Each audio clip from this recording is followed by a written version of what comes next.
Hello, welcome to another edition of the Weekend Toast. So glad you joined us today. As always, we have Devin Walters to my right, or well, I guess you're right. Yeah. Isaiah Babcock, and then Ben Dishman could not be with us today, but normally he is here. Don't we have an image? Or Well, I think he's here. I think he's on. Oh, there he is. yes, on nice vacation in Peru. It looks like. Glad you can join us, Ben. You look actually a lot better than usual today. So, Very jovial. Yeah, but yeah, guys, welcome. Glad to have you with us. If you haven't already, like and subscribe both on Facebook and YouTube. We'd love to have you here. But with that, guys, how's your week been? It's been good. Good, man. Weather's cooling off. It's really nice. Oh my gosh, the weather's amazing. Yeah, we've been able to take my dog to like the park a couple times, which has been really fun because I'd honestly kind of missed it over the summer. It was just way too hot. I mean, even just like going for walks around the neighborhood, like you wait till 8:30 in the evening and it's still 95 degrees outside. So yeah. So it's nice to kind of get back to being able to be outdoors a little bit. Yeah, not feeling like I want to die every time I step outside it makes life more cheerful, I find. Isaiah, sure. what have y'all been up to down in Stephenville? See you repping that Tarleton swag. Did you almost say Tarleton? I don't know. Tarleton. Tarleton. Darling State University. Yeah, That's how they talk there, right? Yeah, because there's missing teeth. Never mind. Oh gosh. No, things are good. Gosh, yeah. Anyway, so yeah, feel free to comment your Stephenville hot takes in the comments. Yeah, Stephenville, man, that's where it's at. They do have the best hard eight. Yeah, we got the original, the OG hard eight. Yeah. There is a difference too. Like I went to one, I forget where it's at, here in Roanoke or something like that, and it's not near as good as the Stephenville one. Yeah. Roanoke. Maybe they had an off day, but wasn't quite the same. Dang. So I was wanting to jump into some things here, some kind of like entertainment news. So we talked, or you guys talked, because I still haven't seen it.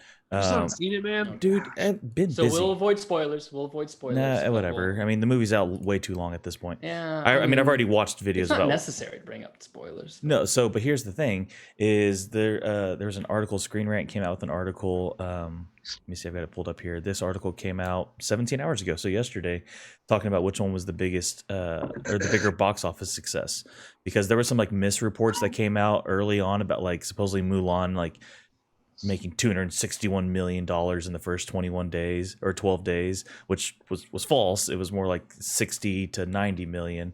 But Tenet, on the other hand, like Warner Brothers wasn't even releasing their box office numbers the opening week because they were abysmal, like 13 million or something like that. So like I would just love your guys, like, what do you guys think about that? Because the big thing was that Tenet decided to do a standard theater release. Mulan, because of the pandemic, which is obviously the biggest factor playing into Tenet, I feel like. But Mulan's release, they did it straight on the platform. You know, they did it on Disney Plus for, I forget, it was like $20 or something. Was but it like 30?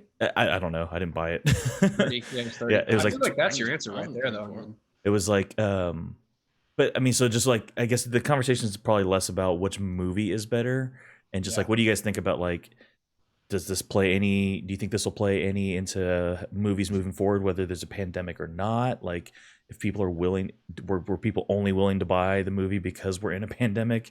What do you guys think? I mean, yeah, I don't think that Tenet's poor numbers are indicative of the quality of the movie.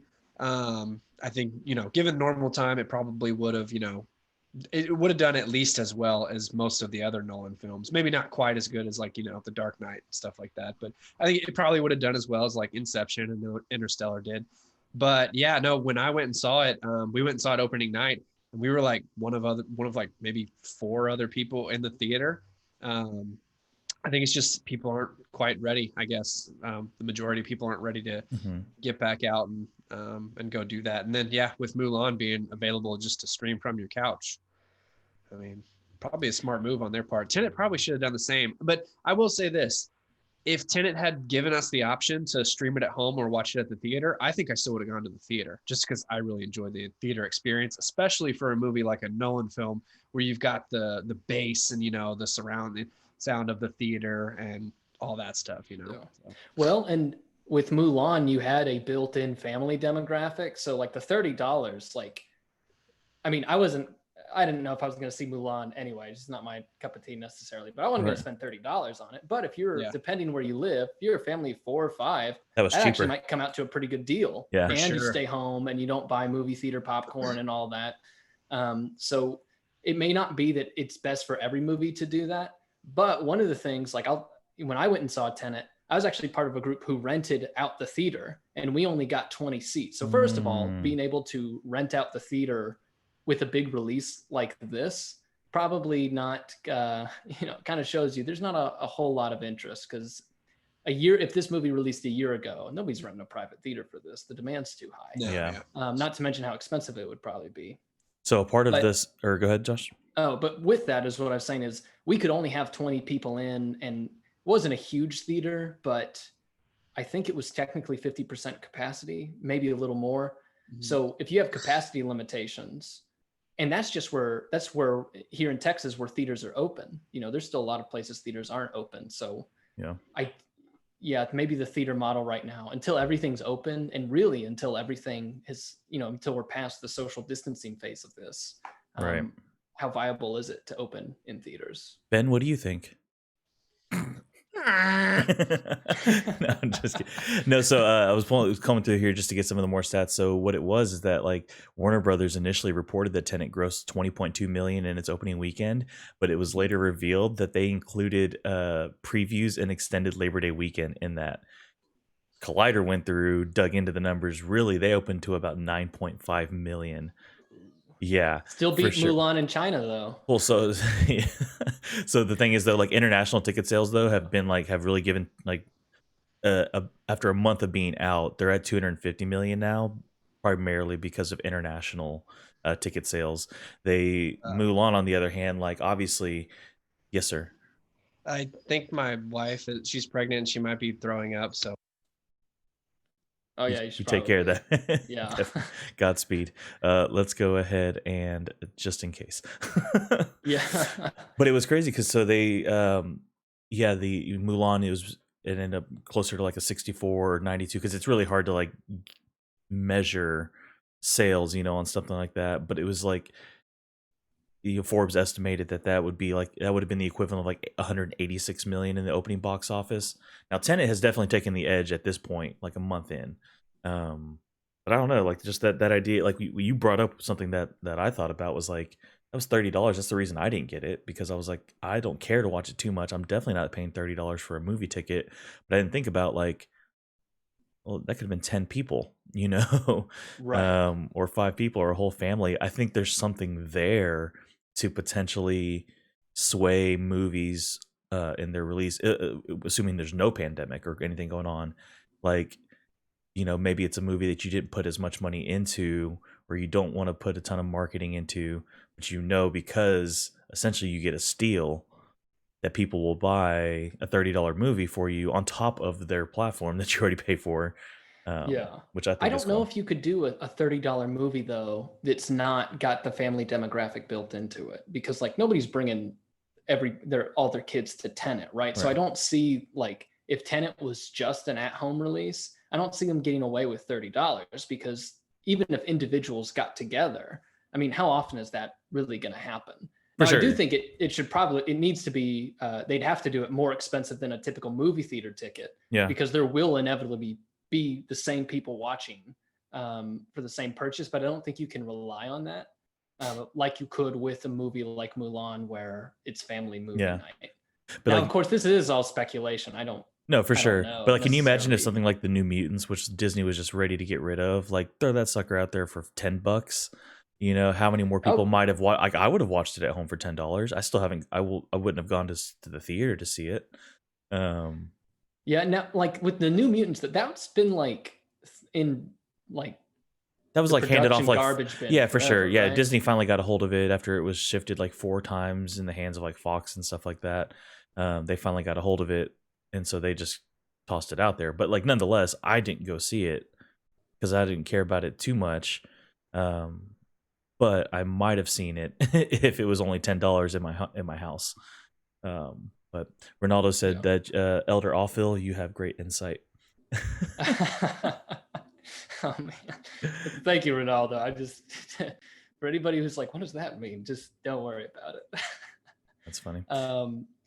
Yeah, and now the other thing though is you kind of mentioned that Mulan was only available if you had a Disney Plus subscription, right? Right, and so like, how much more could they have done? Yeah, and well, and I mean, Mulan can't be the reason anybody joined Disney Plus, right? No, Like, I think it was a movie people were excited to see. yeah, so I'm thinking like if something outside of any of the streaming services, I guess you'd have to negotiate a contract with one of the streaming services. Well, it would probably be the streaming service that's pushing your movie, Right. that financed your movie. Although, I mean, when you say finance, though, because I mean, Netflix produce your movie. That's what I mean. Sorry. Yeah, because like Netflix is already releasing films, but there might be films undergoing right now that Netflix is not producing. That we might negotiate with Netflix to release it though. I don't know how any of that goes down. Devin's got a big smile. Don't get in trouble. But what happened? My dog ate a bug and then decided, ew, that's gross, and hacked it up. And then Meg stepped in it and then smelled it and then like got the sympathy vomit. I went and cleaned it up. It's all good now. Dang. Wow. Hey, I'm glad she's not like actually sick. It was just, because there was something gross that she was, Well, for a second, I thought you were about to say you mistook your dog hacking and vomiting for your wife hacking and vomiting. And I was like, wow. No, she had a sympathy reflex. Okay. That's crazy. Yeah. Well, Devin, now that you're back, I'd love to talk about our, one of the other things we talked a bunch, and I feel like today's episode is just going to be what our group chat was this week almost. But if you're in Texas, you probably heard for the podcast, wasn't it? Yeah, for sure. Right. Well, not everything we talk about in our group text needs to be on here, but if you live in Texas, you may or may have not heard, because I feel like I don't know if you guys had. I'm sure you've heard about it, but it seemed like it was a surprise when I texted you guys this. But the bullet train, it was talked about a couple of years ago. It's a train, high-speed train. It's going to go from Dallas to Houston and back in like 90 minutes or whatever it is. Well, they finally got federal approval to greenlight the project. I believe starting next year or something like that, they can start doing construction or whatever. But this has like caused a number of debates and arguments in the comment sections of Facebook and Twitter and stuff like that on whether or not this is a good idea. And so I'm curious to know what your guys like initial thoughts are, and then maybe like as we talk about it, I'll toss in some of like what some of the other people are saying. But like, just what's your initial thought when you hear about this? I mean, I'd heard about it a couple of years ago, but I thought it was going to originally. I'd heard it was going to go to Austin. So I was pretty excited for that because one, I like Austin a lot better than Houston. I don't even think that's a very close argument there. I think we got to allow Houston people to come to Dallas more easily, Devin. I think that's it's better for them. They're getting the better end here. Yeah. It's more of a charitable endeavor on our part. Yeah, but the idea of it was really cool that you could just, again, thinking it was Austin, you could just shoot down to Austin in 30 minutes and then, spend an afternoon there, go to Franklin's barbecue, walk down 6th Street and stuff like that. And then boom, just pop back up to Dallas later that day for relatively cheap. Like, I really like the idea of it. Wasn't it Elon Musk apparently a couple years ago who was talking about he wanted to do it? He wanted to be the guy. He's doing the Hyperloop, which is it's a near vacuum. That's a whole separate thing, very much a concept right now, but they've demonstrated it. If it could work, maybe that would be. I think that's what I was thinking of, was that he was talking about building a Hyperloop from Dallas to Austin. That would get you there in like 20 minutes. Yeah. So, okay. So now I see. Yeah. So that, who knows, hopefully he'll eventually do that in the future, but a bullet train to Houston. I mean, it still does kind of sound decent because I've got, Meg's family lives down in San Antonio, and Houston's closer to San Antonio than it is to, Dallas. So it'd be nice to, have that option maybe to just like, hey, would you guys drive like an hour out? Or I'm not sure how far Houston is from San Antonio, but would you guys like meet us? You know, you drive an hour out, we take the train down, you pick us up, and we come back for the weekend, rather than us doing the whole 4.5 hour drive, you know?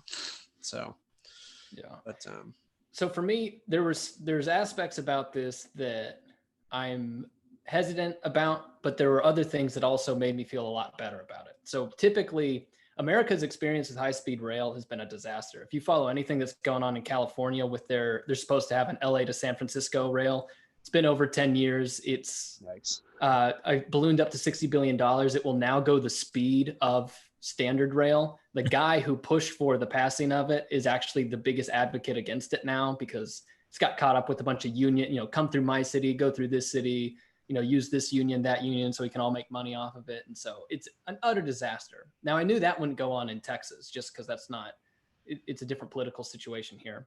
But also, I didn't know this before, but it's privately funded, at least right now.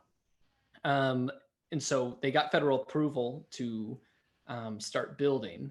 I like that it's privately funded. I think that would get the best product. They're not trying to make their own thing either. They're buying the trains that they use in Japan and using a Spanish company that builds these things already. So that's also good. We're not trying to reinvent the wheel. Darn it, I thought I had a number here. The budget right now, I think, is $20 billion over 6 years of construction, which was a higher projection than a lot of kind of the government-led ones that have gone on in the US and Europe, which encourages me from the fact of, all right, they're not trying to say, oh, this will only be $5 billion, which is what a lot of other governments have said. And then it's, oh, no, it's actually going to be 10 times more than that. We're not even done yet. Concerns, they only own 40% of the land in between Dallas and Houston. 60%, I believe. I heard you say that. I had gotten the former. Okay, either way, but even if it is that way though, and you might be right there, because they had to own a certain percent of the land before they could get greenlit, and now they obviously have to go get the rest. But so if they're able to buy the land, and that's what people want to sell their land to do that, that's great. I really have a problem with seizing of land against people's will. We can say all we want, those rural farmers, they don't know what's best for the rest of us, but it's just kind of like, but that's their livelihood, and you wouldn't want your home to be run through and be given a price you can't negotiate, really. So they're trying to make eminent domain claims right now, and there apparently is a big legal dispute on whether they actually can do that yet, because they haven't been declared a railroad. That's a whole thing. I'm really, and there's a chance that they could seize the land legally, which I guess is better than illegally. I still find it objectionable so if they work that out, that's great. I'm not gonna, I would not be happy about something if they're seizing land, but that's the matter between them and the people who own the land and the government. The other thing I'm worried about is that they're not gonna be able to fund this thing, and that they will have to ask for federal money, that it will balloon far, far bigger than the cost that's listed. Right now, it says it's 90 minutes from Dallas to Houston with a stop in the Brazos Valley, so kind of near College Station. Oh, that would be amazing. Yeah, from their estimations, they're estimating that stop's only going to be 10 minutes. And I don't know how speed trains work, but 10 minutes to stop and unload and unload, it's probably, I imagine they're fudging a little bit. Well, it's probably, I mean, I don't know if you take the public transit system here in the metro, or like in the Metroplex. You got to be on it. You got, I'm assuming to be like a couple trains going, but it's like, there's like a 6-minute window. So they can do that efficiently then. You've got definitely not. You've got people that are like running from the parking lot trying to get on, and you make it or you don't. They don't wait. It goes. So with that, if they could do it in 90 minutes in private money, that's great. I've seen where the stations are going to be, and the stations seem to be located well. What they're trying to do is Southwest Dallas, in Dallas proper. We're 30 and 35 in the Cedars, which is very close to me. So if I stay over in this part of town, that'll be nice. Probably not for 6 years. And then in Houston, I don't know the area super well, but it is close to downtown. So it's not like they're doing something that's like, they're building it from Duncanville to Katy or something. It is Dallas to Houston like that. So that was a good sign. Honestly, though, and this is, if it's privately funded, this is their problem, but this is where I worry about them asking for government bailout money, because there's only 2 bullet trains, if you factor in the cost of construction, that are profitable in the entire world, self-sustaining. Both in Japan? I think one's in France, actually. Oh, okay. Yeah. Well played. So if you're a private company, you can't do that. But if you have government funding, government can always borrow, can always pay. So that's why a lot of them can be sustained. But I don't know if the need is big enough for it actually to be profitable. What do you mean? What do you mean by that? It's 90 minutes, which is very fast. But if you were to leave from that same spot in Dallas with a car, like for me, not in rush hour times, granted. Yeah. But like right now, my maps give me 3.5 hours to make it right in the center of downtown Houston. And I'm in my car and can go anywhere. Yeah. Now, it's actually going to be longer than that if I tried to fly, right? Because I'd have to drive to the airport, fly over. The wait times are going to be longer for an airplane, like y'all are saying. The train's on a schedule, whereas planes, we've all been there. Mm-hmm. Yeah. But so for someone like me, the cost of the train, especially when you factor in that the prices are going to be, they said they're promising will be comparable to airline prices. So it's not really, it's not like it's no cost. Yeah. That's not exactly a good deal. Wait, what did you say it was going to be? So the Texas Central Rail or Central Speed Bullet, whatever the company is that's doing it, it's Texas Central something, Railroad or something. They're saying that prices should be competitive with airline tickets. So that's not cheap at all. No, that's not exactly a good deal. Well, It's it depends on what you I mean. was thinking. It depends on what you mean by airline tickets too. Like an airline ticket from Dallas to Houston is a lot less than a ticket from Dallas to New York. True, it is, but even just you'd be surprised on some deals. Well, it depends on when you're trying to fly and all that kind of stuff. Yeah. Exactly. Flying during a pandemic, you can get somewhere for $20. Well, right at the beginning of the pandemic, my wife and I's anniversary is in April, and so back at the very beginning of March, even late February, I was looking at tickets to hey, let's see how much it is to fly down to Galveston or to fly to South Padre or something like that. Mm-hmm. And it was still to where it's like $300 round trip for both of us, so it's not exactly a great deal. And it was like, you know what, if we're going to do it, we're just going to have to drive. Driving's still the cheapest option. Yeah. So, and you have the freedom of the car to go wherever you want. Yeah. Now, I mean, we've got a society that's got a decent infrastructure wherever you are to rent a car from the airport or Uber or whatever. Yeah. So that's not like it's going to introduce some new challenge. Yeah. But I don't know if the demand is going to be there for it to make enough money. So, you know what, if it's private, if it works, they can go for it. And if they make money, that's fantastic, and if they lose money, it's no cost to us. Yeah. Other than, this didn't work out. My guess though, is that they're going to find a way, because this is kind of what this is what these companies do, is they try to get the government to prop them up. And that can be a tremendous cost to state and federal taxpayers, something that never goes away.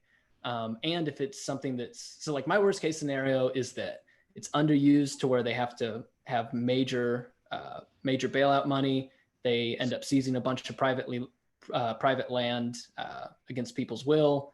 And then nobody ends up really using it. So yeah, I'm not convinced that's what's going to happen. So here's some of that's more consistent with what bullet trains have been in the past. So there was Chris Tomlinson. He writes for the Houston Chronicle. He had an article out. What is today? The 25th. So 2 days ago, had an article come out that was pretty much just saying it was making a plea for people to get behind it. And he cites just how really landowners and lobbyists and politicians have been fighting high-speed rail in Texas for a long time, and cites a couple of different for essentially the reasons you were talking about, Josh. Whether they didn't have enough money to start it. We knew they were going to ask them, but Texas Central says that they've 20 billion is the number that I'm seeing here that they've saved up, is what they're planning on the initial investment. But his big thing, I've seen that they've raised 120 million. Though. Okay. That was one of their big benchmarks, and I was like, Wow, that's nothing. It's a big. I mean, It's a big. it is nothing. Oh, sorry. Doesn't mean they won't get more. Yeah, But it I'm says just Texas saying, Central it's plans to nothing. spend 20 billion in privately raised money to build this. But his whole Good case to be made here Yeah. is just in the jobs, like the jobs that would come to Texas just for the building season. But even just like, and this is the conversation I was having with some guys at work, was just like, imagine being able, like the ability for businesses to start in places that like are nearly impossible to afford to start up a business, like become probable, because he's saying that here that yes, it's Houston to Dallas at first, but that the plans would be, obviously we're talking decades at this point, but like having second and third lines to Austin and San Antonio to complete the triangle at some point. But just like that, the amount of businesses that you could start, like you can have a business, you can live in San Antonio and actually work in Dallas and Houston and stuff like at that. a tremendous commuter cost, though. I don't buy the commuter. I don't buy the commuter. Well, they're already paying those things. Argument. Well, I'm talking. Well, and then even if you don't, maybe you just. This is the example a guy at work was talking about. Like, somebody that they have to fly into. They do business in the major cities of Texas, but they actually live in like Georgia. Well, so now that person gets to be a benefit from it, because in one day he can actually knock out all the meetings instead of paying 3 flights over 3 weekends, and stuff like that. So that just he's making the economic case, that in the long run this ends up actually being a better thing for. I think it's for me, like But again, as cool if as it is comparable to airline flights, he may not save very much money. More time.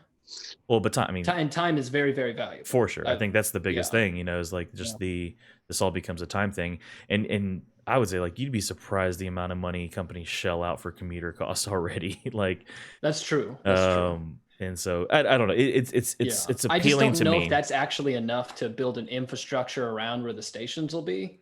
Yeah. I'm totally like, I can totally see that happening. But from what I understand, I think that the only way that this is going to be something that's profitable or something that could support an economy around the trains is if not just, big business commuters are the ones who are using it, but regular residents of Dallas and Houston and eventually, San Antonio or Austin or something. I mean, but that's as you said that, the first thought that came into my mind is like, well, what percentage of flyers are just, personal commute trips versus business? And I would lobby to believe, I would believe that it's probably more business oriented than anything, True, but we're also, I mean, it's not like it. I mean, the reason we much higher percentage of flyers would be, non-business related in relation to what the train will be, and with the expectation of the train is, oh, this is all the stuff that it will create. One of the aspects of why, even if it is just more plane travel but faster, it's like, well, we still have the plane alternative. Without airports, though, I mean, there is no alternative. Yeah. So airports don't necessarily need, I don't know if they need the infrastructure that a train station will need. Now, when I say this, I literally don't know. But when I read an article that says this will necessarily happen, it will be, it's just like, there's been so many instances in the past, though, where that's clearly not been the case. Somewhere, it could work out, but it's not a given that it'll be a success. Hey, look, if it can happen twice, it can happen in Texas. And better, twice as good. Yeah, 10 times better with its own. Let the French show us up with its own toast. Yeah. Devin, do you have any other thoughts on it? I mean, it sounds like a cool idea, but then also it does sound like it may not be worth the work that it's gonna take, and it just with prices being comparable to airline prices, that doesn't sound like a very good deal to me at all. I'm definitely not shelling out $100 per ticket to go down to Houston for an afternoon. Whereas if it was like, $30 per ticket, and maybe there was a concert, in Houston that my wife and I wanted to go to, then we might consider that, let's take a train down there and we can take it back in one day. Yeah. Also important to note, the construction of rail is at a tremendous environmental cost in both emissions and what they're doing. Oh, like that's the reason why you can. I'm just kidding. I mean, it is a tremendous environmental cost. For sure, yeah. It should just be pointed out. Now you can argue all you want, is it worth it or not? But now, to me, it sounds like, my opinion, let's wait till we get this Hyperloop thing down. Like, let's just hold on. Hyperloop would be something. I don't want to quote the speed on it. Well, let me Google just to see, because it's absurd. It sounds science fiction, but then again, so does a lot of other stuff that Elon Musk is making. Yeah. So, you know. And by the way, Hyperloop's nowhere close to actually putting people in it, like even for a thing. So we should. Yeah. So, but if we got to wait, 10, 20 more years before we get Hyperloop technology going. Yeah, Hyperloop. So the train, a bullet train would go about 200 miles an hour. Yeah. A Hyperloop, theoretically, can go 600 miles per hour. Yeah. So, Elon, let's do it. But build it to Austin first, and then you can branch it over to Houston and then back to Dallas to complete the triangle. Go to Austin first. Dude, if I can pop down to Austin in 20 minutes and go eat at Franklin's barbecue and, walk and just enjoy the city and, maybe catch some live music and then pop back up for, maybe $30 to $50 a ticket.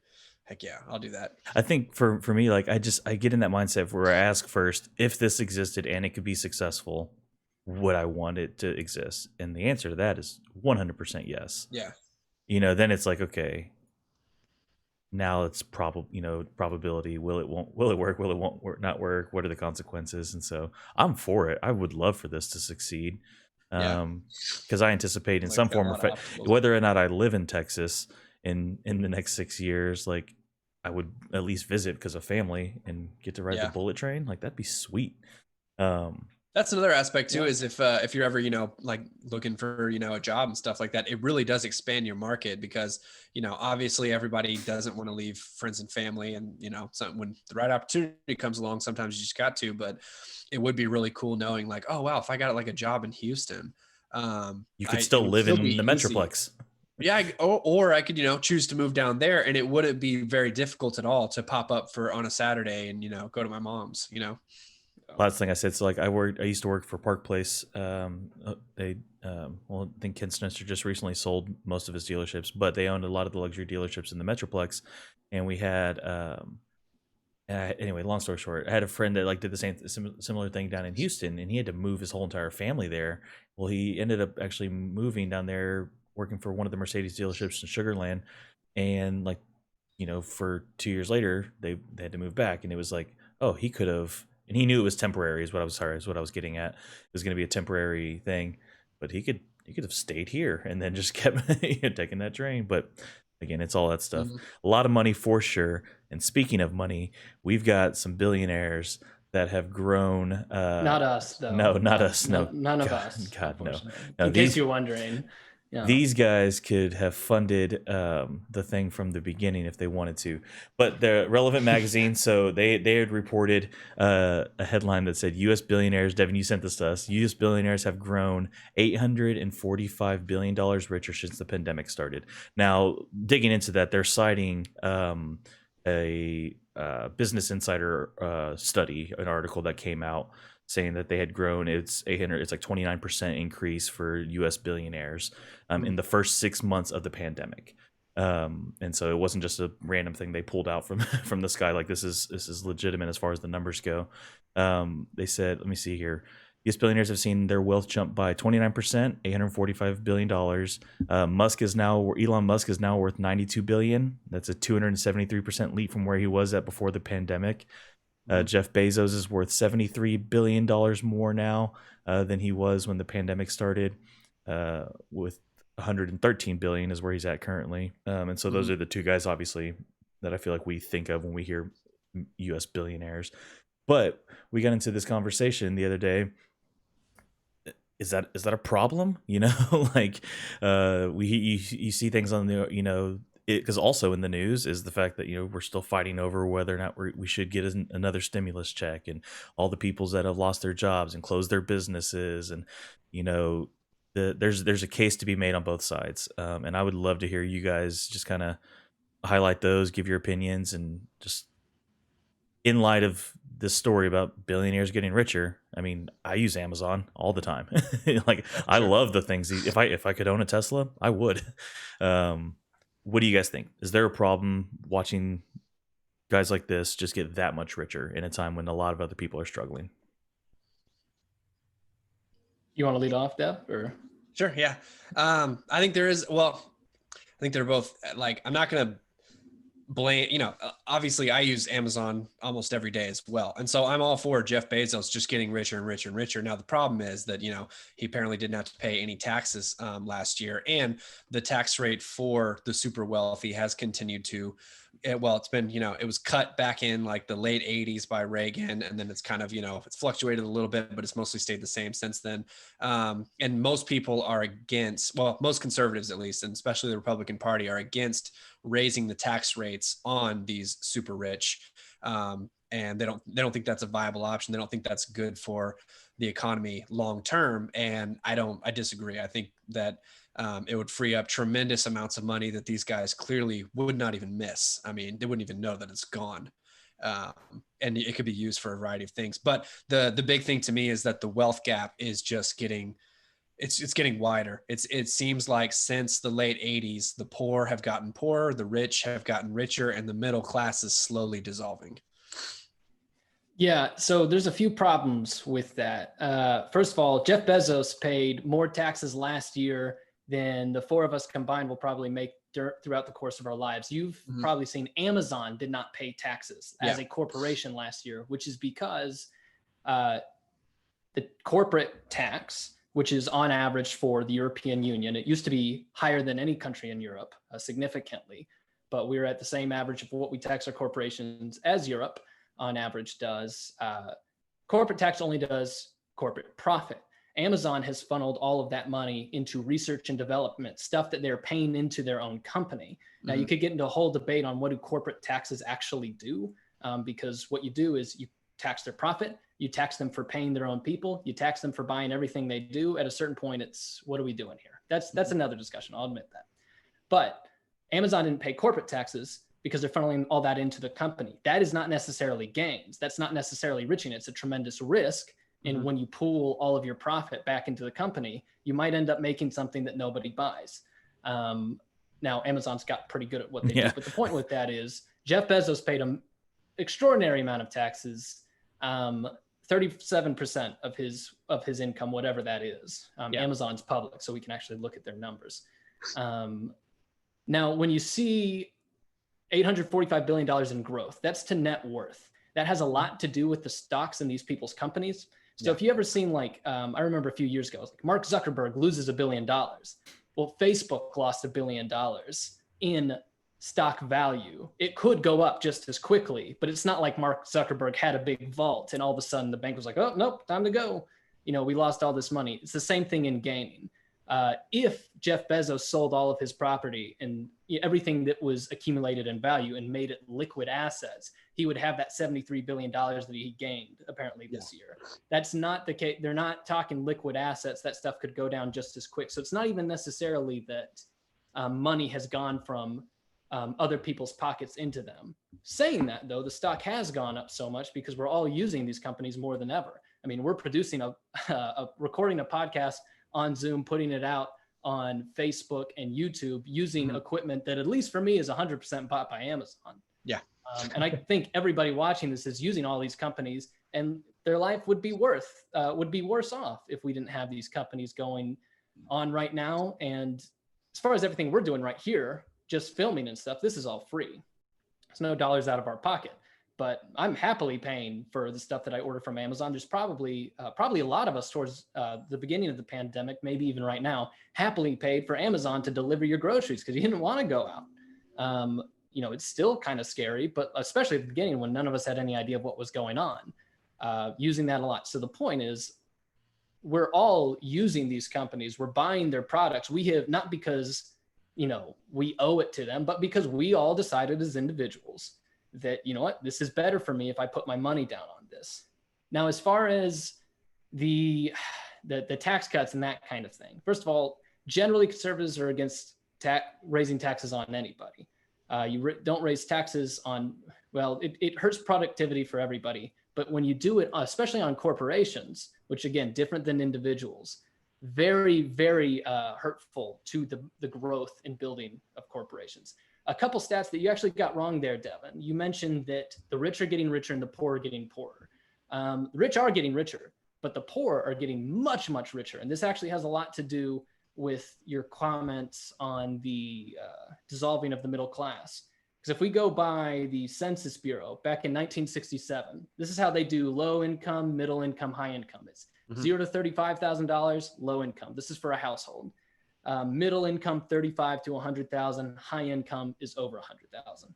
Now, obviously, depending on how many people are in a household, that can vary, but pretty standard numbers. So in 1967, you had 25.4% of American, oh, sorry, no, I'm reading 2019 numbers. Hold on here. 1967, 34.9% of American households were making, in 2019 dollars, under $35,000 a year. 54.2% were middle income, 35 to 100. Only 10.8% were high income, over 100. In 2019, you do have only 40.5% of households making, so that's a 14% drop in middle income households, but you only have 25.4% lower income. It's almost 10%. And high income houses have gone up to 34.1%. So the middle class is dissolving.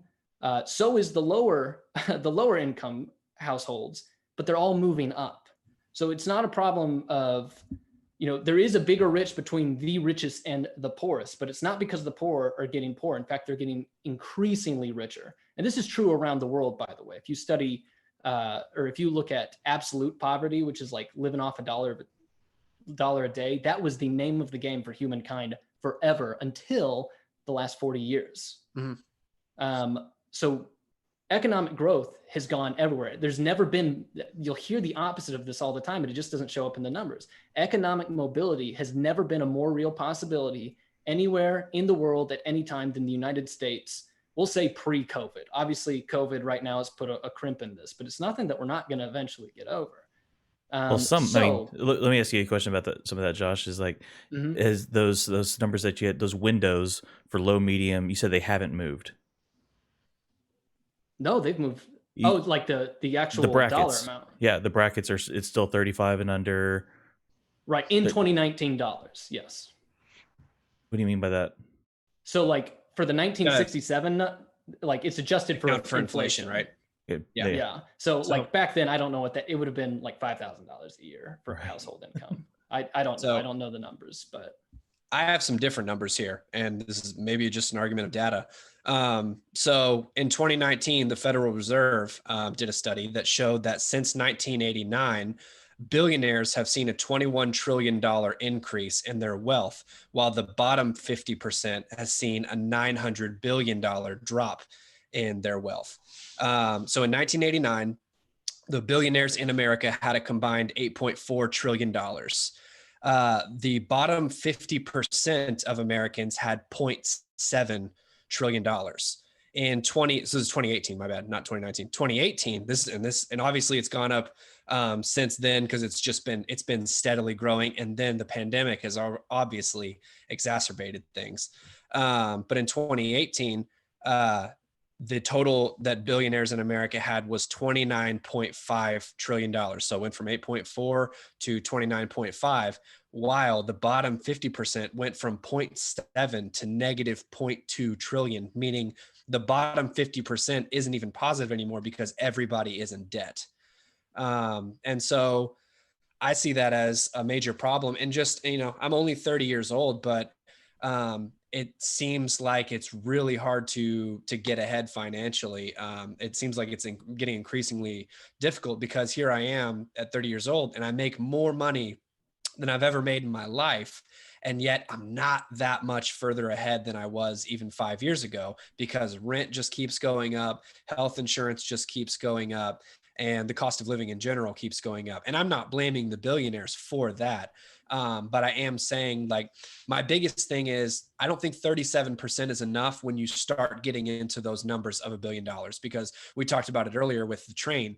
Like, it's laughable that your budget is $20 billion and you've raised 120 million. That's laughable. Right, That's literally nothing. And my whole thing is, when you've got these guys that have got, a lot of this wealth is tied up in, offshore accounts in the Caymans and the Swiss Islands and stuff like that, that's not being taxed. When we have issues like we have in America with like, our race issue right now, a lot of argument goes into the communities that a lot of these people grow up in. They grow up impoverished. And these are impoverished communities that they're cancerous. They breed violence, they breed drug addiction, they breed suicide, they breed fatherless homes. And it's not indicative of any race and how they are as people. It's indicative of what poverty does to people. And yet when bills come across that say, hey, let's pump money into these communities and try to revitalize these communities so that we can try to bring these impoverished people up and make a better world for everybody. The argument is always, well, where's the money going to come from? What bills are you referring to? Well, I don't have any on hand specifically, but I know every year people try to pass bills they do. They try to pass bills to pump money into these impoverished communities. And the same thing with healthcare. We've been trying to fix healthcare since before Obama. And personally, I think Obama made it worse. I don't think Obamacare, I don't know if you've ever applied for it, but I tried to apply like 2 years ago. It was like $500 a month. Mhm. I'm like, it's preposterous. I can't afford that. And even now, private insurance for me is like, it would be like $300 a month for me and $200 to $250 for my wife. And it's just too expensive. And the argument is always, I'm not trying to argue for full universal healthcare, but hey, can we get a better system here? But the argument is always, well, where's the money for that going to come from? Same thing with college tuition relief. A lot of these, 18-year-old kids, they're just trying to get away from home and they're trying to go and get an education and make a better life for themselves.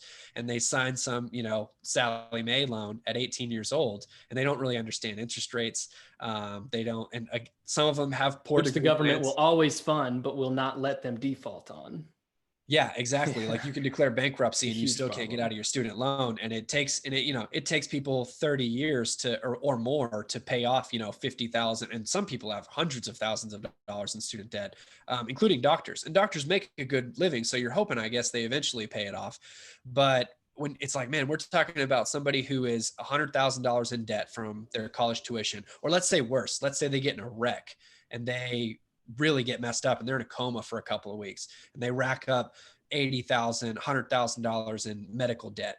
It's going to take them a lifetime to pay that off. And when we look at that comparatively to what the billionaires of America have, it's literally nothing. Like $100,000 is literally nothing. I posted a video a couple of weeks ago, and I'll share it in the comments, of a guy he uses rice to illustrate the wealth that Jeff Bezos has. And he uses one piece of rice is $100,000. And most families, I think, are living on less than that a year. A lot of families are living on half of a piece of rice per year. And when he calculated up what Jeff Bezos has, it was like 58 pounds of rice. He had to go to Costco to get it all.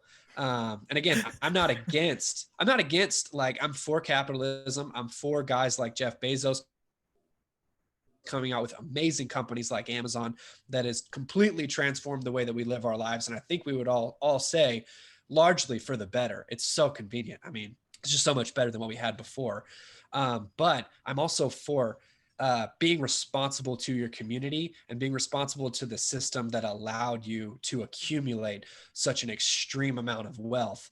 And I personally don't trust most billionaires to be as generous as the guy that we talked about a couple of weeks ago that gave away like we didn't talk about him, actually. We didn't talk about that. Yeah. Well, right, yeah. Now here's the thing with, as far as generosity, almost all of these guys are giving more income away than we could possibly fathom. They're starting institutions that raise money on their own. And I would suggest that with products like what Amazon does, or especially Microsoft and Apple, what they do, like Tim Cook could never give enough money away to do as much good as Apple does in the world. And I know there's a lot of things that go on that are wrong, but the amount of opportunity that's created in just being able to have widely available smartphones is unreal. The social connectivity that gives us through Facebook, for all that we talk about how much we complain about it, the opportunity there is immense. Like you can't calculate the good that's done through these things. Now, as far as you talk about this money, that money's so little to them.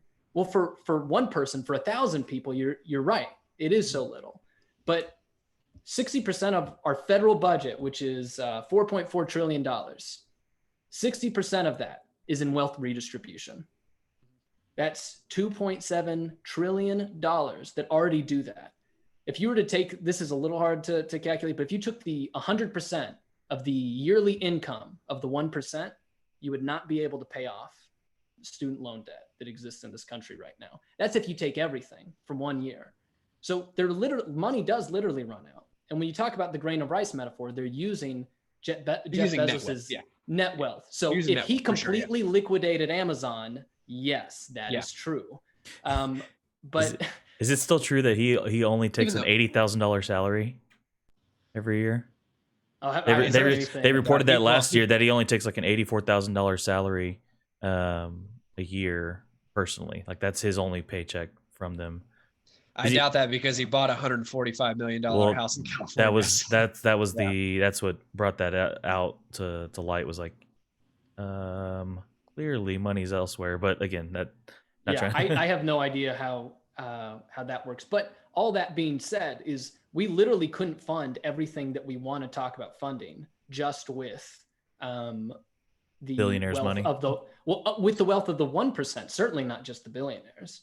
Along with that, though, we spend so much money on it already. I mean, we have nearly $1 trillion deficit in the budget that adds to $20 trillion in federal debt right now. Yeah. So we literally don't have the money to do what we're doing right now. If you look at just literally printing money. Yeah, we cannot fund Medicaid as it exists. Yeah, it's about to be insolvent. In 2035, Social Security will be insolvent. That's not about expansions. We literally can't pay for it right now. Yeah, and we've known that for years. I remember being taught in high school, like, you guys better figure out how to plan for your retirement because it's going to run out 20 to 30 years before you even get to retirement age. Yes, and I talk to people on who are just living on Social Security after retirement and see if that's nice. What is that? $800 a month? It's I don't know I don't even know what it is. Depends a little on your situation. It's not a great system, is all to say. It is. It does. So it doesn't you go can't along just with throw inflation. money at stuff and expect it to go better. Let me ask you guys. That's been tried. Oh, I mean, we do it all the time. We do it with everything. So the idea that just throwing money at something will make it better does not work in itself. Doesn't mean it's not worth trying. It doesn't work in itself. We don't have enough money to do what we're doing right now, and we vastly overestimate. I mean, again, think of that grain of rice metaphor. Even that is a vast, like, what we think we can do with that is vastly overestimated. We wouldn't be able to do a lot of these things. So my thing, I'm totally with you on, if it's not clear at this point, that, like, I don't think there's anything wrong with that because, we all agreed to purchase from that. And history shows us probably by the time we're dead, Amazon's not going to be the top dog. They really only have been for the last few years. They've only been profitable since 2015, even though they've been around 25. If you look at the giant companies of the mid 20th century, none of that. I mean, Sears and IBM, they still exist, but they used to be the dominant companies in their field, but they're gone. Remember when Yahoo, AOL, NetZero, that was the tech companies where all the hype was. They're gone. I mean, they're all by the wayside too. It's a joke. It's a joke to be a news reporter for Yahoo now. Let me ask you guys a question. By the way, Yahoo could have bought Facebook and Google for like less than $2 billion. Talk about regret. Let me ask you guys a question. Hindsight, though, because I think there's. Let me see if I'll make a statement. You guys agree or disagree? Because Josh, you quoted when you were looking at the different classes of wealth to essentially make your case. You looked at it in thirds: low, median, and high. Devin made a remark about the median. Devin, your stats looked at like halves. That the lower 50% versus the wealthy and stuff like that. Do you guys? This is what I feel like I see, that the problem, the tension, if you will, the hurt, the problem, the perceived issue is in that, like, do you think that that there's a case to be made about the middle class being looked at as two separate things as opposed to just one? Because I feel like in that median, 36 to 100 is a big difference, in my opinion. That's the difference between paycheck to paycheck. Yeah. If you do your stuff right and don't have cars break down, bills build up, to 100, at which point, like, I used to make near that, around that. I didn't have a care in the world, and so, like, Do you guys, is that something you guys, without having You're like also single too. Not that that's not a lot of money for anybody, but what's that? No, I'm you're not. also a single adult too. So that, I mean, For that's sure. real high flying. Yeah. For sure. Yeah, no, for sure. Yeah. So like it was a single adult making almost, essentially six figures, to not that. Like I'm on the low end now of that median income. Mhm. I feel like that may be where the discussion needs to be. Would you guys agree or disagree? Well, so one big difference between the data you're looking at, Devin, and the data I was looking at is you were looking at composite net wealth, Mhm. whereas mine was looking at income. And so I'm shooting from the hip there, I'll be honest, but I'm thinking in your data, it's a little more skewed to the outliers on both ends. Whereas if you look at individuals' wealth, what you can't argue, I mean, we can just compare our lives to just not even a few decades ago, 20, 30 years ago, the purchasing power an individual has now, the quality of life you are able to buy, even if the money is consistent, the money today buys so much more than it did before. Not only things that didn't exist, but things that did exist that are no longer luxuries, that are cheap. So I would argue there, like, I don't know how to factor debt into all this. I'll be honest about that. Yeah, no, that's hard. In what we have seen, those steady rises in income, extraordinary rises in quality of life, across the board. Things that, I made a joke in our group text that like we live better than the Greeks thought their gods did. And that's just the average person. But I mean, we live better than what was imaginable in 1980. I mean, there's no way you could envision some of the stuff that we do, even like what we might consider emergency expenses that are astronomically high in healthcare, things that might ruin your life financially, but save it, were non-existent not that long ago. Which is not an appeal to say that our healthcare system's great. I'm with you there. That's a whole different conversation. Yeah, it's a whole different conversation. But the point being is what an individual, what a household can do now compared to what they could do 20 years ago, but especially 30, 40, 50, in a lot of our lifetimes, our parents' lifetimes, certainly if you factor in your grandparents' lifetime, the progress that has been made is unbelievable. And so it isn't, people aren't getting, as a whole, people are not getting poorer while the rich get richer. If there's any correlation at all, it's that as society as a whole does better, we're all doing a whole lot better. Yeah, so, I said in that text when you said that, I personally didn't like. I feel like that's a weak argument because I feel like it doesn't contextualize. I mean, to say like, oh yeah, hey, the poorest person lives better now than someone 50 years ago. Well, good for them, but that's 50 years 20 ago. years ago, 10 years ago. Whatever it is. That's why I brought the numbers in. Yeah. Yeah, for sure. But I guess my rebuttal to that would be good for them. That was 10 years ago. Like, contextualizing. Yeah, but when you're talking about quality of life, I mean, we're talking the difference between somebody starving and somebody never having to worry about food. You can't ignore that and just say, oh, well, that was 10 years ago. I'm with you in saying we should always look to be going forward, but that's exactly what's happening. How can you look at something if you're establishing right now, I should improve from this? You have to be able to look back 10, 20 years ago to say, have I improved to get to the point where I am now to where I can even make a basement of judgment on growth for the future? Right, but what I'm saying is that like, so if does the issue not still then exist that like, hey, what can we do to help people get out of poverty and get out of like, so I get the idea of saying like, hey, the poor person then or poor person now is living much better than the poor person then. Great, but they're still poor. So what can we do to help? That's the other thing. It's they have grown out of that, generally speaking. Right, but I'm saying like, so you almost have to read like, but at what point do we redefine the terms and say like, I get it that you're not living off the brackets is what I'm saying. Remember that from that 1967 bracket. It's not just that making $35,000 today is better than making it in 1960. If we talk about modern money, which it 100% is, it's saying that the amount of families who earned that low income were far, far greater. It was nearly a third of the country, whereas now a third of the country is high income and closer to 10% of the country is low income. So it's not just that the quality of life is better, but that if you take it by the time, like you're suggesting, more people are in the upper tiers and less people are in the lower tiers than ever before, percentage-wise. I'm just mad that I'm not one of them. So no, I mean, I said that kind of off the cuff. Left out. Yeah. So one thing to point out, my data left out literally the 51% through the 98%. It was literally talking about the top 1% as opposed to the bottom 50%, whereas the top 1% is what, a couple hundred individuals, and the bottom 50% is, no, the top 100 million people. 1%'s much bigger than 1% of the United States. No, I'm talking about the top 1% of wealth. It's like a couple hundred, maybe it's 1,000 or a little over 1,000. I'll have to look that up sometime, but it's like 1,000 people who make the top 1% of okay. So it's percentage of wealth, not percentage of the population. Yes, exactly. Gotcha. And so, and yeah, so it did leave out that whole portion of, 51% all the way up to 98%. And I would argue that middle portion right there, they're doing just fine. And they probably are doing, well, I don't know, maybe they're doing better than they were in 1980. Maybe they weren't.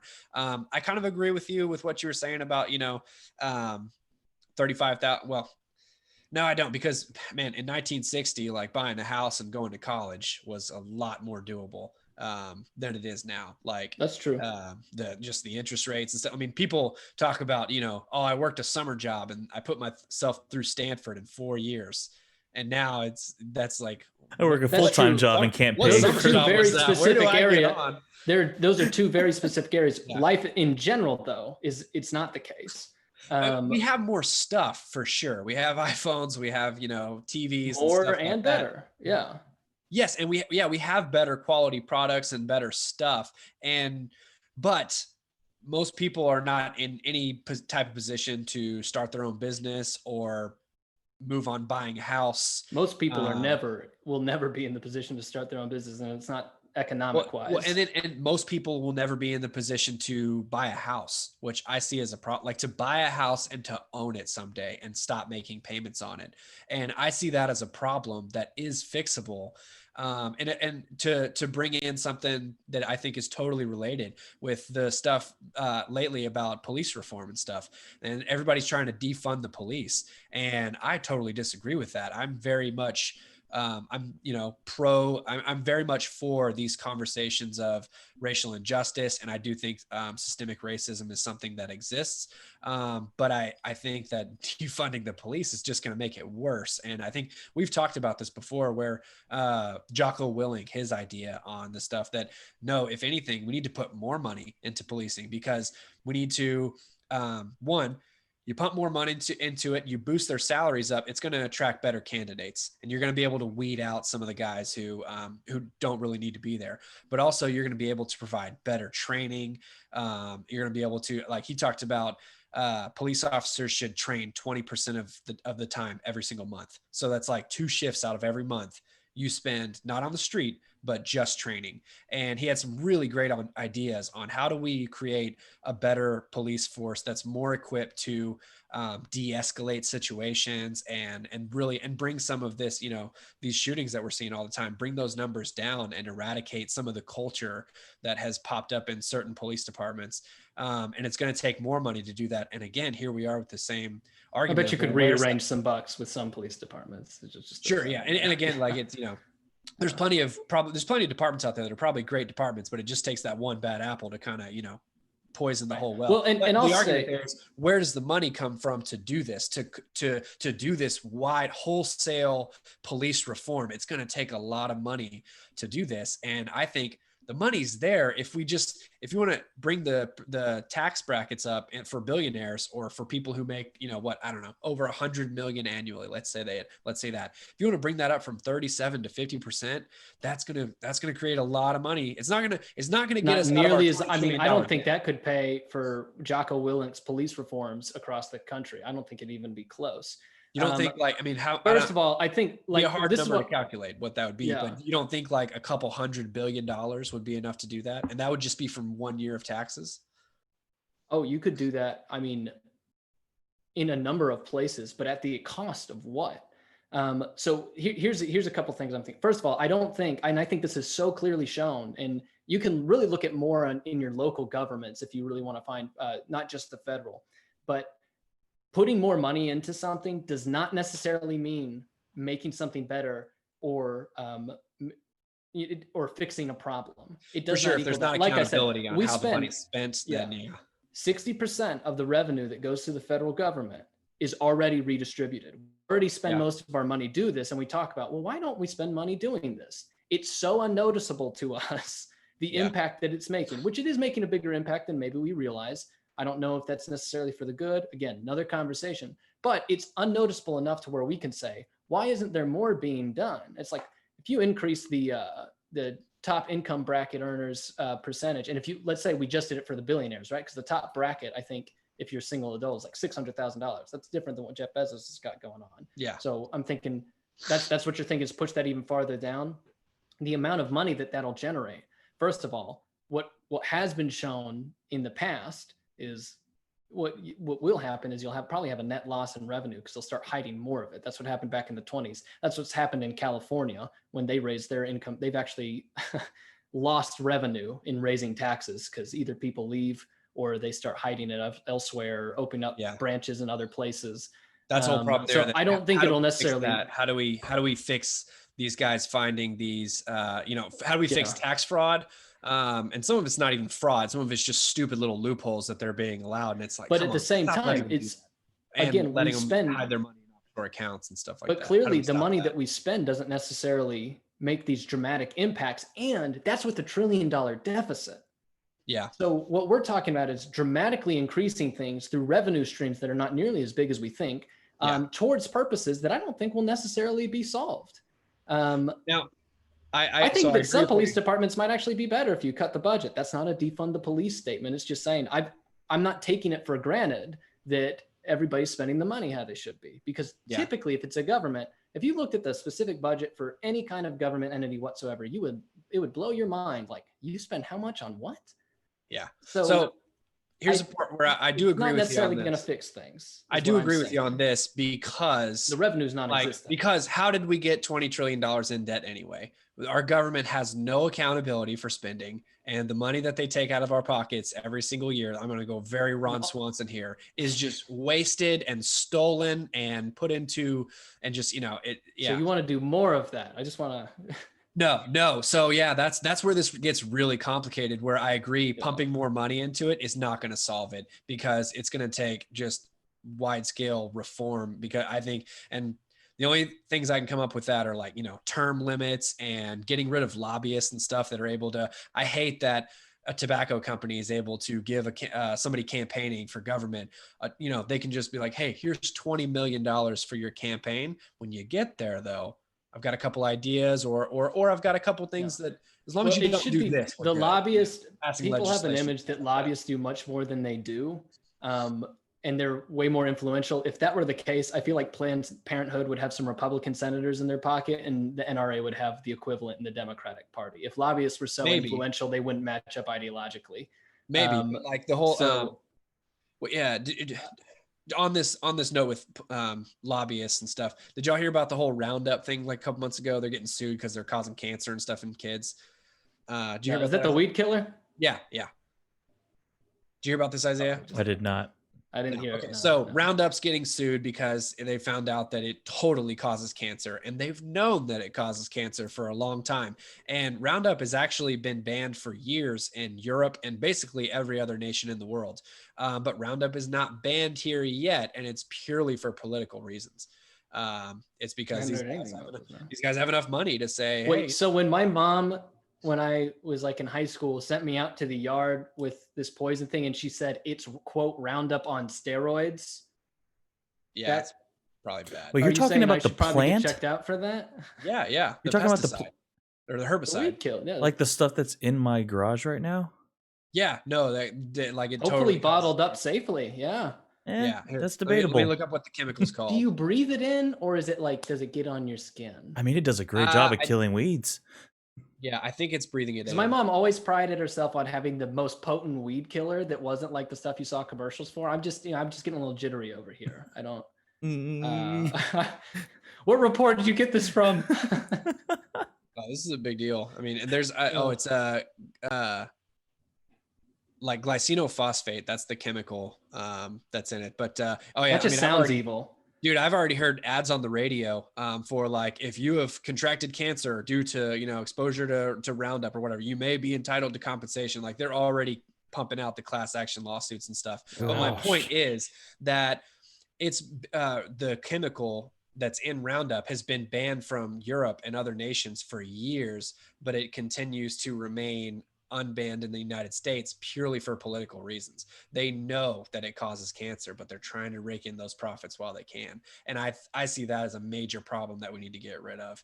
And it's hard because when these guys cut, talk about pharmacy or oil or tobacco or even the food industry for like these guys. What I'm worried about the bullet trains doing, if I'm on it. These guys pump out billions of dollars every year in ad campaigns and smear campaigns, and they buy judges, they get gag orders to where if you're a whistleblower or if you, or even a victim. They buy judges?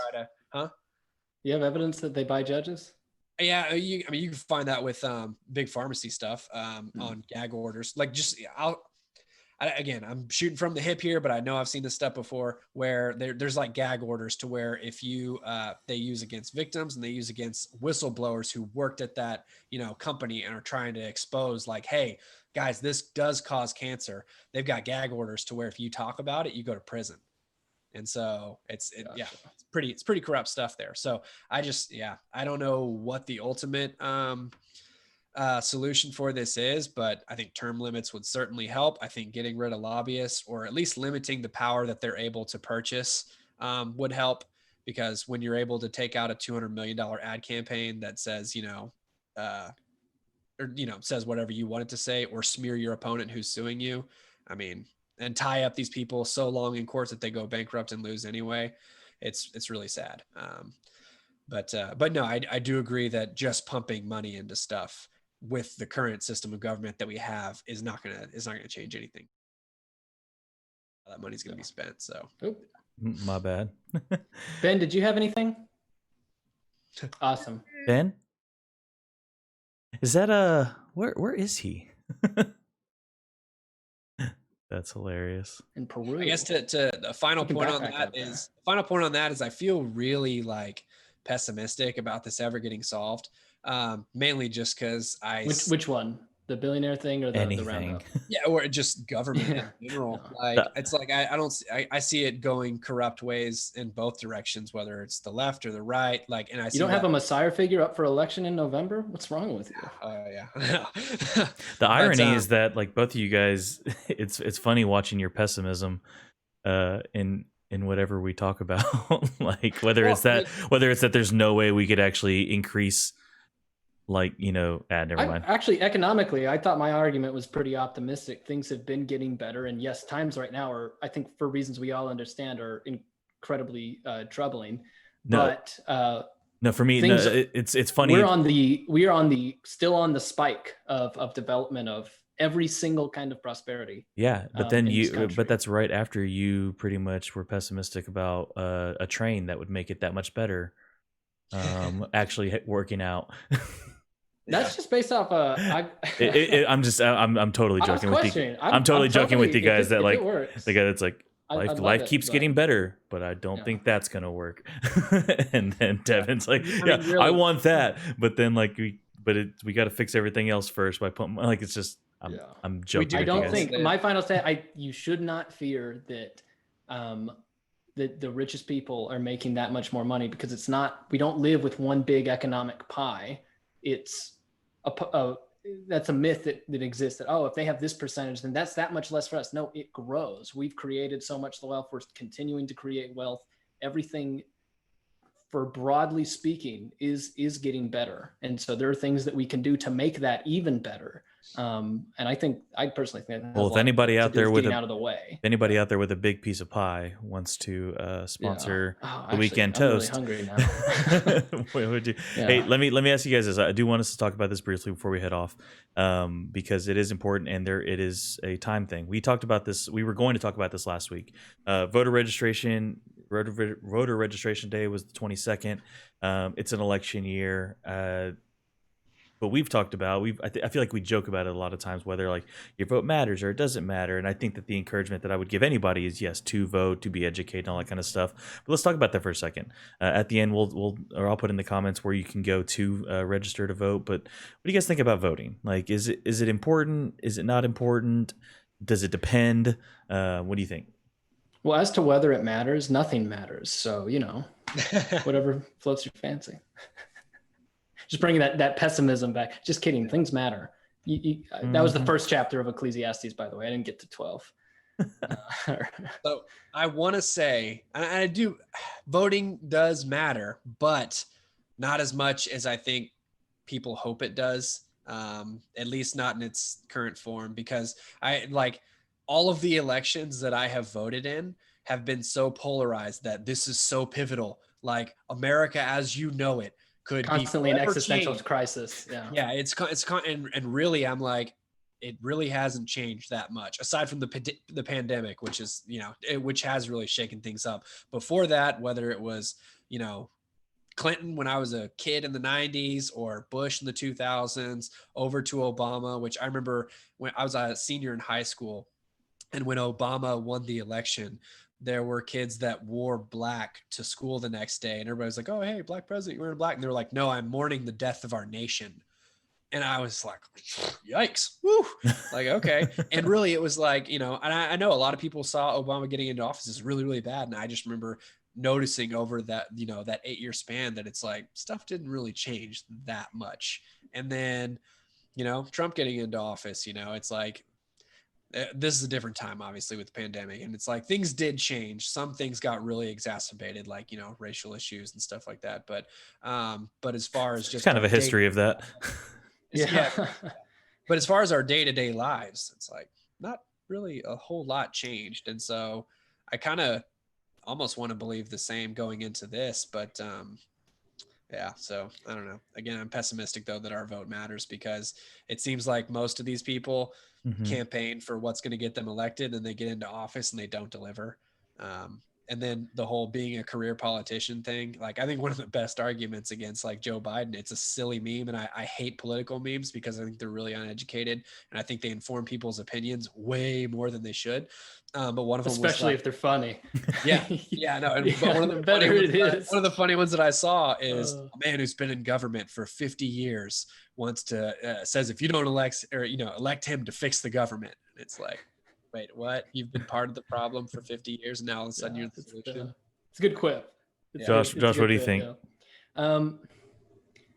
I don't like when people say, just go vote. Because normally the hint behind that is, like I vote.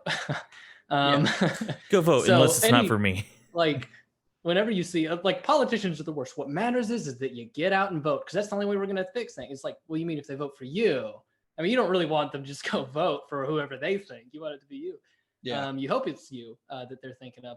So it does matter. But like you're saying, Devin, I think that just our general view of politics, and I think it's good to be involved and really to be informed. I think the more informed you are, the more your vote actually does matter in a personal way to you, maybe still not in a bigger way. But I don't attach inappropriate expectations to the federal government, because first of all, that's not even the biggest government involvement in your life. It's your state and even local stuff, depending on the city you live in. That's a good point. So maybe the answer is to get more involved in that. But all of those combined are important parts of your life. But I mean, your life is to, especially if you're a believer, which probably you're all friends of ours. A lot of you are. Your life is in service to Christ. So I don't want to say this like voting doesn't matter, but like you're saying, Devin, over the last 10 years, what's gone on in Washington or Austin, for that matter, or wherever, what's that doing to your day to day? The more your day to day is more in your hands and the people around you than you think. So I just wouldn't attach any inappropriate hopes or dreams to politicians, but be informed and do whatever you want. Yeah. I think you hit on something that's really important there. I think you're right. Voting for our mayor and our governor has a lot more impact on us than our president does. And your state representative, yes. Because look at California and look at Texas. There's a reason there's exodus from LA, and guys like Joe Rogan and stuff are all like, screw this, I'm getting out, and they're moving to Texas. So, and I think that's a beautiful part of America is California can do whatever they want over there, and Nevada can do what they want, and Kansas can do, and Texas and New York, we can all do what we want. And states will do that too. So it's got a bigger impact on your life, but something to consider. This is an observation. I'm not trying to just get into the nitty-gritty of politics, but during the Obama administration, you saw the biggest rollback or the biggest implementation of abortion restrictions across the country in our history since Roe v. Wade. It had nothing to do with the Supreme Court, but it was a reaction of the states.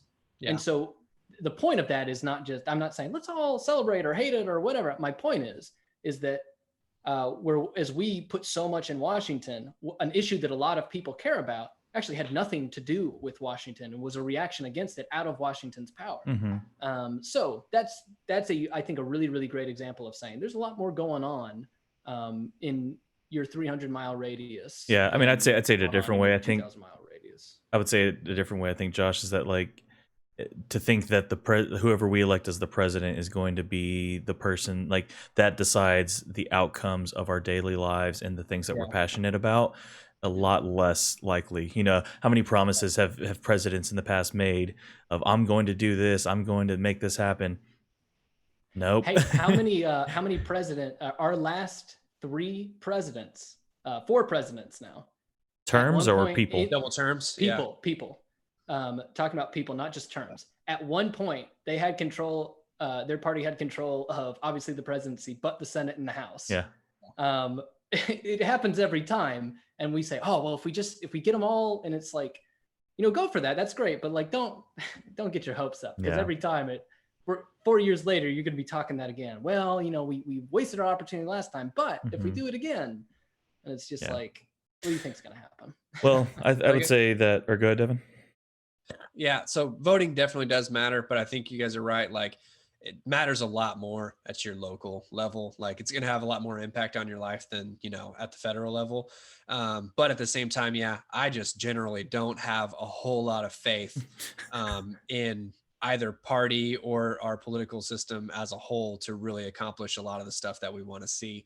And I think that's just it's a good commentary on Christianity there too. Like, if you're really hoping in the government to provide you with hope and to change your life for the better, then your faith is really misplaced. So let me ask you guys one last question then. Do you think, would your opinion change, or would your encouragement to vote be any stronger if you were talking to somebody in like a battleground state like Pennsylvania? Because there's a bunch of news this week out because they, I guess, got and I may be remembering this wrong, but it was something to the effect of like, they got the approval to throw out what they called naked votes or naked ballots because there's like this like double envelope process you have to do for mail-in voting, and if they don't do it right, these get tossed out. And they went back and looked at, because of a previous election for something statewide, they scaled up the amount of the naked ballots to the presidential election and the 2016, and pretty much, long story short, like that would have changed who won Pennsylvania and in the long term. And so like in a state where it's like, hey, they say if Biden gets it, he has a 94% chance of winning. If Trump gets it, he has an 83%, whatever the numbers are, something like that. Do you think we're as kind of, it is what it is, focus on the local because we're in a place like Texas that is more than likely going to go one way? A little bit, although that's increasingly changing depending on who you talk to. Probably not in a presidential election year, though. I have no idea about the pros or cons of mail-in ballots or who's naked doing what.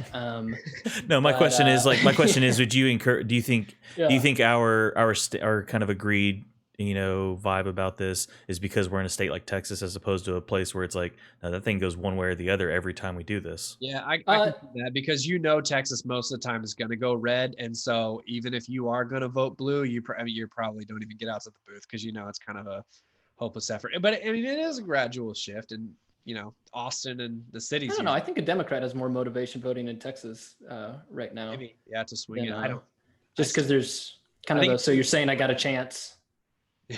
Saying there's a chance. Yeah. Anyway. But I think my general thought. Oh, go ahead, Devin. I'm sorry. In those swing states, it probably is more important. Yeah. It does matter a little more, certainly, but I think my general vibe on it, I think in the political consequences of it, like it does matter more. But my general thoughts on how you should view politics don't change. So like if you don't want to vote, don't do it. If you want to, sure, go for it. I don't. If you want to vote, talk to me and decide to vote the opposite. That whatever your thing is, I'm not just going to tell you go vote. That's the most important thing because I don't know. What do you think? Is it a third stream main party or mainstream third party? Can we get that finally? A what? A third. Josh doesn't think they have a chance ever. No, the system exists. Look, can we get a third party to go mainstream, like a mainstream third option? Like Ross Perot in the Reform Party. He got 20 million votes, man, and he dropped out at one point. But okay, so there was the whole thing, and I wish this had happened. There was the whole thing that Joe Rogan wanted to moderate a debate on his podcast between Trump and Biden, and I think almost everybody in the world was for that. I don't think it's going to happen. But I joked in the group text, like, "Hey, can we get Joe Jorgensen in there to seem like the only normal, rational individual in that room? It would probably do her campaign a whole lot of good." Yeah. Why not pair up like a moderate left and a moderate right and have them run as president and vice president? Why do you have to get two people who are going to be hey, I'm 100% in alignment with what you say? Like, right. But like with the Democrats this year and the Republicans in 2016, they trotted out 16 people all across the spectrum. If people on the left wanted to vote for a socialist, they would have voted for Bernie Sanders, and they clearly didn't. If people on the right wanted to vote for a libertarian, they could have voted for Rand Paul back in 2016, and he got less traction than that. So the reason that we have a system that exists as it is because that's exactly what we generally want. I gotta do some more. People on the fringes can say, I wish my guy would get it, but it's just like, but nobody else thinks that, or not enough, not tens of millions. I gotta do some more research on the whole like RNC and DNC thing, because I know like the Democratic nomination committee, they put forth Biden as the guy we're gonna choose, and it's like, wait a minute, listening to a lot of Democrats based off the primary votes. So most people did. That changed back in the day. That's how they did it, though. There's a million documentaries on it. 1968 primary elections is when this changed for the Democrats, and I can't remember if the Republicans were doing it or not. But up until 1968, they did the conventions just nominated people, and that's who you'd vote for. I don't like. But then it changed because they, it's a whole thing with Lyndon Johnson's vice president, and then who's the guy? You guys know anything? Humphrey, was that his name? Anybody in the comments? Yeah. No? Okay. It was a Vietnam thing, but it changed things. So that's how it used to be. But technically they could, like, I remember in 2016, they're like, well, why isn't the RNC? They could have technically nominated somebody else, but it would completely delegitimize the party to say, we'll hold primaries and then not do it. Yeah. And then reject the results. So it seems so weird to me, though, because I think most rational people that I have these conversations with totally are in agreement that the last two elections were a real crapshoot, and you're just kind of trying to vote for the lesser of two evils. And it's like, but these are most people that I talk to. So how did we get to this point? Apparently most people in the United States did vote for either Trump or Biden in the primaries. So over the other options. So of the voting population, at least. So that's the thing. We have it how we generally want it. And this might sound a little derogatory, but I'm right there with you, Devin. But what people like us think should happen, well, that's not what our democratic system has decided. And we don't get to sit back and say, this should have happened. I got to go. I told somebody I'd call them at 1:30, and they're calling me right now. So it's all right. So sorry to dip out. Josh, we went a little long. Yeah. Okay. This is going to be the worst, weirdest, awkward. Okay. Oh, well, we can. All right. I got to go. Bye, guys. All right. Well, that was fun. Birthday. Oh, great. Yep. Josh ruined the stream. I can't sit like this now. Oh, okay. Well, that was the weekend toast, and I guess we'll see y'all next week. Okay, bye-bye. See ya.